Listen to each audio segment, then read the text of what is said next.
नर्मदे हर। नर्मदा परिक्रमा से संबंधित कुछ प्रश्न जो हमें कमेंट बॉक्स में भक्तों ने करे हैं, तो हम इस वीडियो के माध्यम से उन प्रश्नों का उत्तर देते हैं। हालांकि कमेंट बॉक्स में हमने उनको उत्तर तो दिया है, पर वीडियो के माध्यम से इसलिए दे रहे हैं क्योंकि हो सकता है कहीं लोगों के मन में यही प्रश्न हो, तो उनको भी इस प्रश्न का उत्तर मिल सके। देखिए, प्रश्न जो है कुछ इस प्रकार है। पहले हम आपको प्रश्न पढ़कर सुनाते हैं। 4 से 5 प्रश्न भक्तों ने किए हैं। जैसे एक प्रश्न किया है कि नर्मदा परिक्रमा बिना घर वालों की आज्ञा से कर सकते हैं, पहला प्रश्न है। दूसरा प्रश्न किया है, गुरुजी मैं अपनी पुत्री और धर्मपत्नी के साथ नर्मदा परिक्रमा करने जाना चाहता हूं, पर मेरी धर्मपत्नी सफेद वस्त्र कैसे पहनेगी? वो तो विवाहित है, इसकी आप हमें जानकारी प्रदान करें। तीसरा प्रश्न पूछा गया है कि नर्मदा परिक्रमा में स्त्रियां सुरक्षित है, क्या मैं परिक्रमा करने जा सकती हूं? है ना।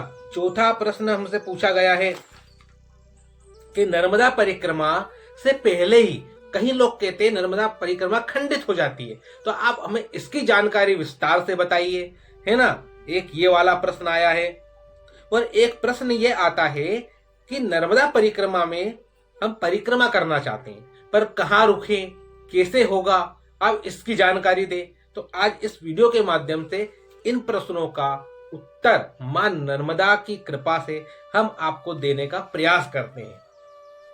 देखिए, ये प्रश्न बड़े ही गंभीर हैं, धार्मिक व्यवहारिक भी हैं।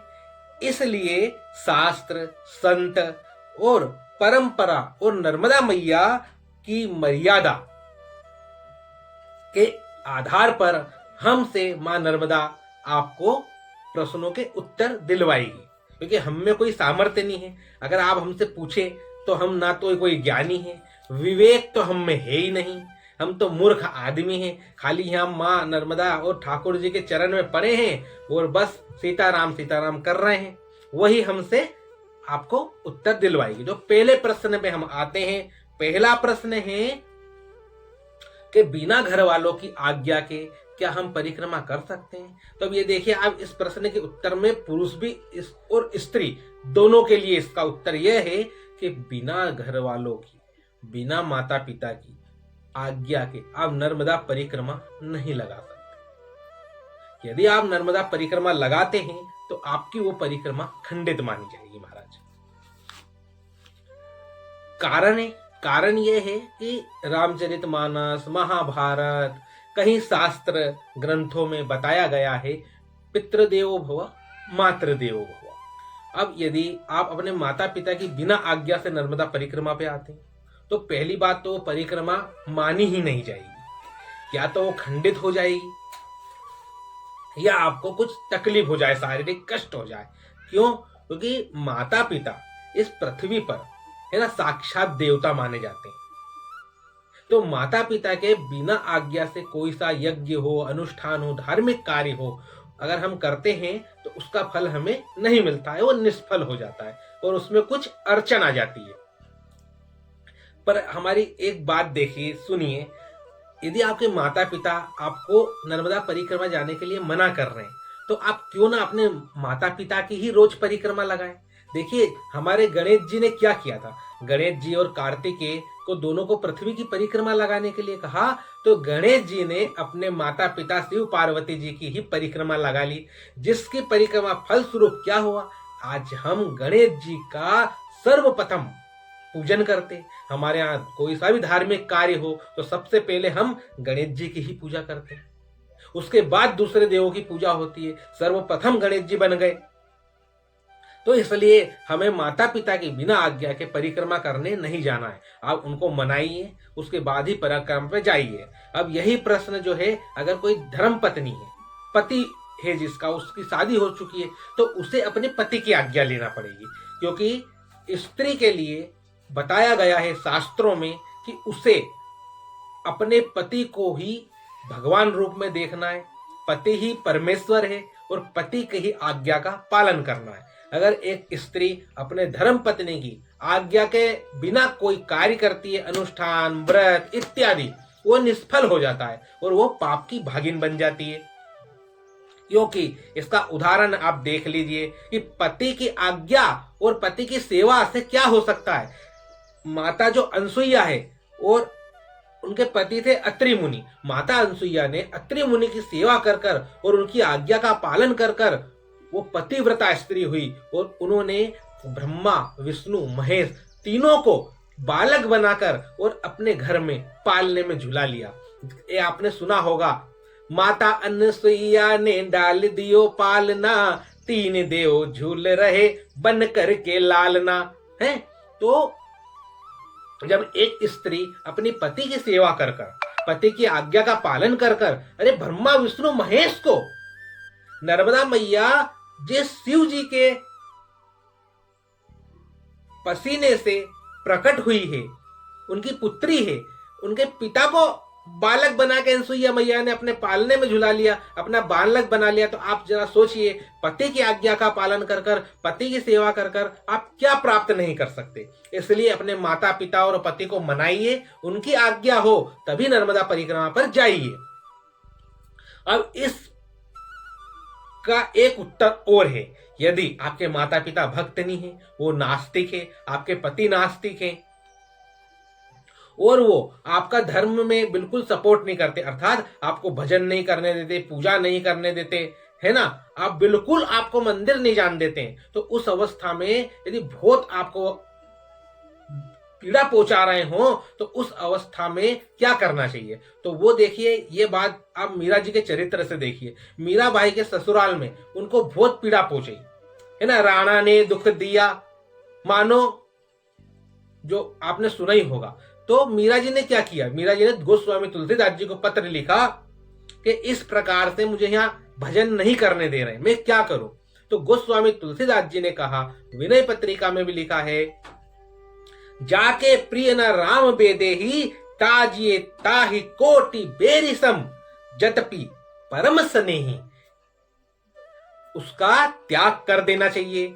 और शास्त्रों में प्रमाण आता है महाराज, प्रहलाद जी ने अपने पिता का त्याग कर दिया, विभीषण जी ने अपने भाई को त्याग दिया, भरत जी ने माता कैकेयी का त्याग कर दिया, राजा बलि ने अपने गुरु शुक्राचार्य जी का त्याग कर दिया और हमारे ब्रज वृंदावन की गोपियों ने अपने पतियों का त्याग कर दिया। किस लिए? धर्म के लिए और भगवान की प्राप्ति के लिए, भगवान के लिए। यदि हम ऐसा करते हैं तो उसमें हमें गोस्वामी तुलसीदास जी के अनुसार आज्ञा मिलती है। अब हम दूसरे प्रश्न की ओर जाते हैं। दूसरा प्रश्न हमसे पूछा गया है कि महाराज जी, मेरी धर्मपत्नी जो है वो नर्मदा परिक्रमा में सफेद वस्त्र कैसे पहने, वो तो विवाहिता है। तो देखिए, आप जब नर्मदा परिक्रमा करने जाते हैं तो सबसे पहली बात यह है कि आप नर्मदा परिक्रमा में वानप्रस्थ आश्रम में पहुंच जाते हैं। वानप्रस्थ आश्रम अर्थात वैराग्य को धारण करना। नर्मदा परिक्रमा में सबसे पहले ही आपको, संकल्प से पहले आपको दंड कमंडल और सफेद वस्त्र धारण कराए जाते हैं। सफेद वस्त्र और दंड कमंडल वैराग्य का प्रतीक होता है। और सफेद वस्त्र और दंड कमंडल कौन धारण करता है? आप सभी जानते हैं, हमारे साधु संत महात्मा इसे धारण करते हैं और पूरे जीवन वैराग्य का पालन करते हैं, मर्यादाओं का पालन करते हैं, नियमों का पालन करते हैं। तो इसलिए आप संकोच ना करें, आप नर्मदा परिक्रमा में जाएं। उस समय आप वानप्रस्थ में रहेंगे और वानप्रस्थियों को सफेद वस्त्र दंड कमंडल धारण करने का अधिकार होता है और ये नाम मां नर्मदा आपको अधिकार दे रही है। आपका गृहस्थ जीवन जो है वो आप पति पत्नी नर्मदा परिक्रमा के पहले थे और नर्मदा परिक्रमा के बाद फिर पति पत्नी हो जाओगे। नर्मदा परिक्रमा के दौरान आप साधु और साध्वी हैं, आपको ब्रह्मचर्य का पालन करना है, दोष दर्शन नहीं करना है और अपनी वाणी को में संयम रखते हुए, मौन धारण करते हुए और बड़े आनंद से नर्मदा परिक्रमा कीजिए, नर्मदे हर का जाप कीजिए। अब आगे प्रश्न आता है, एक दीदी ने हमसे प्रश्न किया है कि नर्मदा परिक्रमा अकेले कर सकते हैं या नहीं। तो देखिए, नर्मदा परिक्रमा आप अकेले कर सकते हैं। नर्मदा परिक्रमा एक महिला अकेले करे उसको बिल्कुल भी दिक्कत नहीं। नर्मदा मैया ऐसे ध्यान रखती है जैसे कोई माँ अपने नवजात शिशु का रखती है। माँ गीले में सोती है और सूखे में अपने बच्चों को सुलाती है, उसी प्रकार नर्मदा मैया अपने भक्त का भोजन का, शयन का, बाल भोग का, हर उसकी जरूरत की चीजों का आप जो सोचोगे ना, और वो आपके सामने प्रस्तुत कर देती है। नर्मदा मैया इतना ध्यान रखती है। और हमें एक महाराष्ट्र की दीदी भी मिली थी खल बुजुर्ग में, तो उनसे हमने पूछा, ऐसी बात हो गई थी तो हमसे पूछा, हमने कहा दीदी आप कहाँ से आए हैं? उन्हें कहा बाबा जी हम महाराष्ट्र से आए हैं। हमने कहा आपकी ये माता जी, उनके साथ एक माता जी थी। उन्होंने कहा नहीं नहीं, ये हमारी माता जी नहीं है, ये हमें ओंकारेश्वर में मिले। तो हमने कहा आप अकेले आए हैं? उन्होंने कहा जी महाराज जी हम अकेले आए हैं। तो हमने कहा आपको अकेले, उनकी आयु करीब 35-36 वर्ष होगी, तो इसलिए हमारे मन में प्रश्न उठा। हमने उनसे कहा कि आप अकेले कैसे, आपके घर पे आज्ञा मिल गई आपको आपके पति ने? तो कहा हाँ हमारे पति से हमने कहा, तो पति ने सहज भाव में हमें आज्ञा दे दी, क्योंकि हम 2 साल से नर्मदा परिक्रमा करने का सोच रहे थे, इसलिए हमारे पति ने हमें आज्ञा दे दी। तो हमने कहा आपकी संतान? तो कहा महाराज जी हमारी 2 संतान है, 2 लड़के हैं। उनने भी हमको आज्ञा दे दी कि मम्मी आप जाओ, हमारे सास ससुर ने भी दे दी। हम आ गए। हमने कहा आपको कैसा लग रहा है? आज आपको परिक्रमा में 4 दिन 5 दिन हो गए। कहा कि महाराज जी मुझे इतना अच्छा लग रहा है, मैं जब अकेली आई तो मन में थोड़ा सा संकोच था, पर नर्मदा मैया का संकल्प हुआ, उसके बाद मुझे ये माता जी मिल गई, और ओंकारेश्वर से ही हम दोनों साथ साथ परिक्रमा लगा रहे हैं। आज शायद 30 या 4 दिन हो गए थे उनको। और मुझे ऐसा लगता है कि मेरा नर्मदा परिक्रमा में सब मेरा परिवार है, क्योंकि मैं जहां से निकलती हूँ वहां सब कहते हैं नर्मदे हर माता जी। छोटे बच्चे पैर पड़ते हैं, लोग घर में बुलाते हैं, चाय पिलाते हैं, भोजन कराते हैं, और बड़ा सम्मान हमें देते हैं। हमें कहीं भी महसूस नहीं होता है कि हमें थोड़ा सा भी चिंता या डर हमारे हृदय में उपजे। तो ये हमें उन माता जी से मार्गदर्शन प्राप्त हुआ था महिलाओं के लिए। पर हमारी तरफ से हम आपको एक उपदेश देंगे, यदि आप नर्मदा परिक्रमा में अकेली जाना चाहते हैं तो आप नियमों का पालन करें। आप 4 बजे के पहले किसी भी आश्रम में रुक जाएं, है ना। सुबह जब परिक्रमा करने निकले तो सूर्य उदय के बाद ही परिक्रमा पर निकले। आप जो है आश्रम में ही विश्राम करें। अगर आपको ऐसा लगता है कि कोई सा मार्ग बिल्कुल सुनसान है तो आप उस मार्ग पर किसी भी और परिक्रमा वासियों के साथ चले। हालांकि मां नर्मदा आपके साथ ही रहती है। जब संकल्प होता है तो ओंकारेश्वर में मां नर्मदा का जल और नर्मदा मैया का चित्रपट आपको अभिमंत्रित कर कर आपको दे दिया जाता है। उस स्वरूप में मां आपके साथ ही रहती है। और अकेले परिक्रमा करने वालों को तो मां कहीं ना कहीं अनुभूति कराती है कि वो हमारे साथ चल रही है। इसलिए कोई डरने वाली बात नहीं है। पर फिर भी यदि आपको कोई रास्ते में टोक दे 2 या 3 बार कि अरे आप आगे मत जाइए, यहीं रुक जाइए, तो फिर उसे हमें मां नर्मदा मैया का ही इशारा समझना चाहिए कि मां नर्मदा अब नहीं चाहती कि हम आगे बढ़े। एक और बात जो हमने नर्मदा परिक्रमा में महिलाओं की देखी, तो वो ये देखी कि जब नर्मदा परिक्रमा में महिलाएं परिक्रमा लगाती है उस वक्त तो वो सफेद वस्त्र को धारण करके रखती है।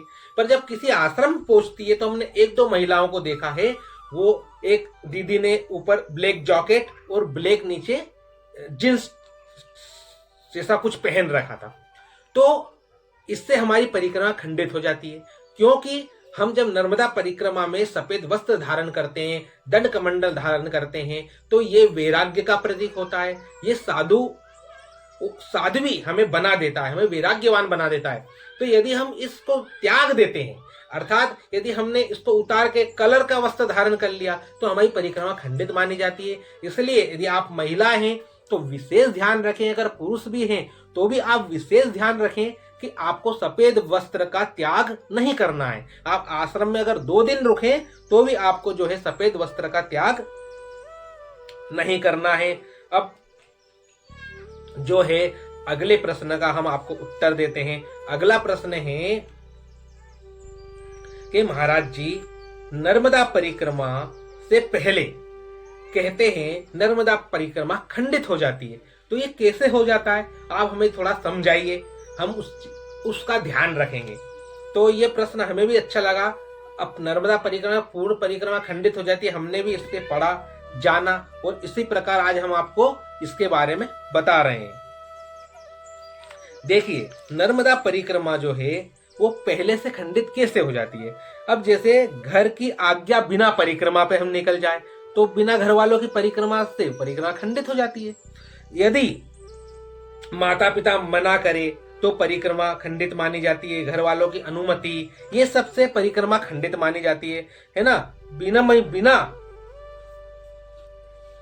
जो है हमारे गुरु की आज्ञा के परिक्रमा हमारी खंडित मानी जाती है। अब जैसे जो है हम नर्मदा परिक्रमा करने जा रहे हैं, है ना, और परिक्रमा करने से पहले ही यदि हम लोग जो है कहेंगे कि अरे हम नर्मदा परिक्रमा करने जा रहे हैं, है ना, किसी ने आपसे पूछा अरे आप कैसा है, रहने की खाने की क्या व्यवस्था रहेगी वहां की जगह, तो आप कहें कि अरे क्या टेंशन, कहीं नहीं हो गया व्यवस्था, तो हम हमारे पास पैसे रख के ले जा रहे हैं, 4,000 5,000 ले जा रहे हैं, 2,000 ले जा रहे हैं, तो इससे भी हमारी परिक्रमा खंडित मानी जाती है। क्योंकि नर्मदा परिक्रमा में हमें पूरे नर्मदा मैया को समर्पण करना पड़ता है, माँ के भरोसे ही रहना पड़ता है, इसलिए हमें इस प्रकार का अहंकार नहीं दिखाना है। इससे भी हमारी परिक्रमा जो है खंडित मानी जाती है ना। परिक्रमा में आवश्यक है नर्मदा मैया का नाम लेकर भक्ति, शुद्धि और सेवा, ये हमें इसका ध्यान रखना है। अगर हम ये चीजों का ध्यान नहीं रखें, खाली ये सोचेंगे अरे बढ़िया, क्यों, क्या टेंशन, कहीं रास्ते में नहीं चलने की बनेगी तो वाहन ले लेंगे, व्हीकल पर बैठ जाएंगे, इस प्रकार की जो पहले से हम चर्चा करने लग जाते हैं, है ना, नहीं चलाएगा तो ऐसा कर लेंगे, खाने को नहीं मिलेगा पैसे, इस प्रकार से अगर हम चर्चा करते हैं तो परिक्रमा खंडित मानी जाती है। तो इस चीज का हमें विशेष ध्यान रखना है। आपको इन बातों का ध्यान रखना है आपको।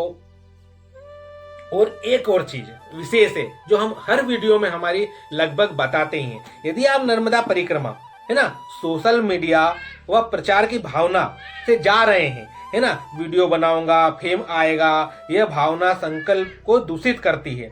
परिक्रमा भीतर की यात्रा है, बाहर की नहीं।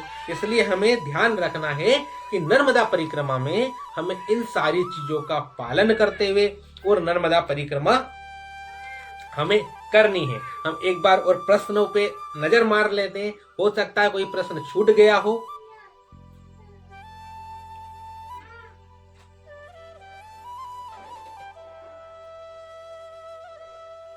तो बस हमने आपके जो प्रश्न के उनके उत्तर दिए। तो आपके मन में और कोई प्रश्न हो आप हमें कमेंट बॉक्स में जरूर करें। आप हमें कोई सी भी धर्म से संबंधित प्रश्न भी कर सकते हैं। आप यदि आपके जीवन में विवाह नहीं हो रहा है ना, आपके बच्चों की जन्म कुंडली से संबंधित कोई भी प्रश्न हो, आप हमसे नीचे कमेंट बॉक्स में कर सकते हैं। आपकी जन्म तारीख, जन्म समय के अनुसार हम आपको उसका प्रश्न देंगे। विवाह नहीं होना आपका, है ना, विवाह में अड़चन आना, अपने घर में संतान नहीं होना, है ना, जैसे बच्चों को विवाह में अड़चन, उनके जॉब में अड़चन, पढ़ाई में अड़चन, किसी भी प्रकार का प्रश्न हो तो हम आपको उसका उत्तर अवश्य प्रदान करेंगे, जो कि मां नर्मदा ही हमसे कराएगी। तो ज्योतिष शास्त्र के अनुसार जो भी प्रश्न हो आप हमसे जरूर कीजिए। नर्मदा परिक्रमा के संबंधित जो भी प्रश्न हो आप हमें कमेंट बॉक्स में जरूर कीजिए। और ये वीडियो आज आपको कैसी लगी आप हमें कमेंट बॉक्स में जरूर लिखकर पहुंचाइए, जिससे हमारा हौसला बढ़े, ताकि हम और वीडियो आपके सामने बना सके। क्योंकि आप प्रश्न करते हैं तो हमें भी उन प्रश्नों को के उत्तर ढूंढना पड़ते हैं जो हमें नहीं पता होते हैं, है ना, और हम फिर आपको उनके उत्तर देते हैं। तो ये वीडियो कैसी लगी, अच्छी लगी हो तो वीडियो को लाइक कर शेयर कर दीजिए। हमारे चैनल को सब्सक्राइब कर लीजिए, ताकि इस प्रकार की और जानकारियां आपको मिल सके। तो आप सभी की यात्रा मां नर्मदा आनंद के साथ पूर्ण कराए। जो भक्त मां नर्मदा की परिक्रमा करना चाहता है, हम मां नर्मदा से प्रार्थना करते हैं कि वो आपसे परिक्रमा कराएं और आप नियम का पालन करते हुए और आश्रमों की मर्यादाओं का पालन करते हुए, वहां के नियमों का पालन करते हुए नर्मदा परिक्रमा करें। आप सभी को हमारा नर्मदेह।